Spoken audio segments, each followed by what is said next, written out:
Guys, welcome to Carnivore Expeditions. I want to do a bio-inventory of this huge Alabama cave system behind me. I want to see how much cave life I can find just within the first couple of 100 feet inside this cave. We're not even inside the cave yet, and we've already spotted a snake. Can you see him?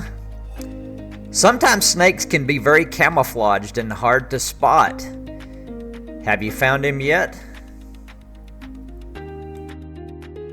I found this timber rattlesnake about 50 feet from the entrance of the cave.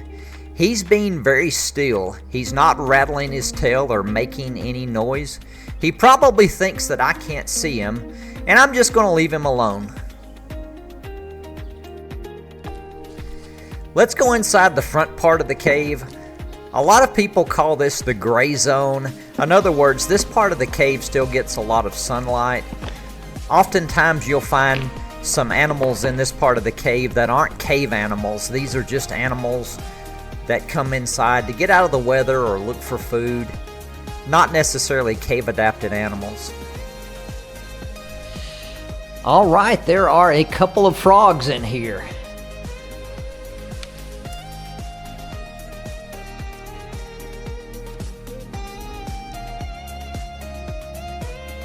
I believe these are called leopard bullfrogs.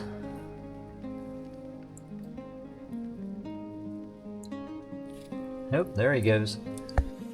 I saw a bunch of tadpoles in a mud hole outside the cave, so I'm really not surprised to find frogs in the cave. And this is not a cave-adapted crawfish, but here he is under the water, and there he goes.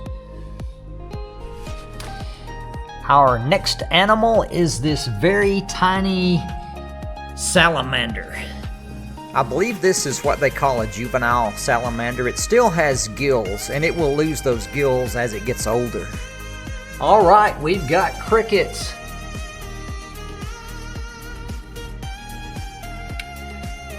Wow, that one jumped right on my head. It's kind of neat when you zoom in and look at their patterns. We have another crawfish, but this one is a cave-adapted crawfish. He is solid white and has lost all pigmentation, which means he lives his entire life inside this cave. All right, coming over to this pool, we have another cave-adapted crawfish right there. A regular crawfish. He's moving around. He has a nut in his mouth. It looks like a big walnut. And over here, we have a Tennessee cave salamander. That one's kind of rare there. Wow, you can see his little red gills. Kind of rare to see one of these guys.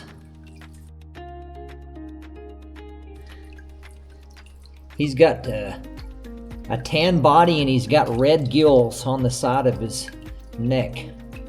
Wow, really cool. All right, guys. Look at all of these nuts on the floor here.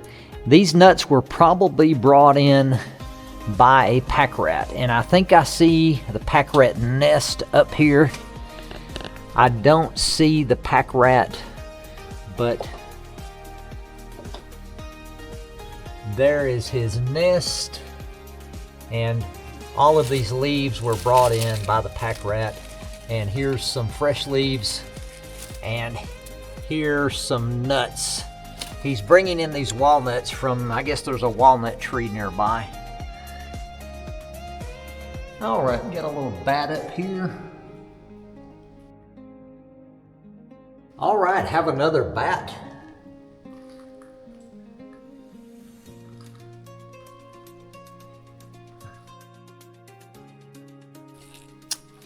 All right, there goes a millipede. It appears to be cave adapted. It's solid white. I don't really see any pigmentation. Alright, here's a big orange cave salamander.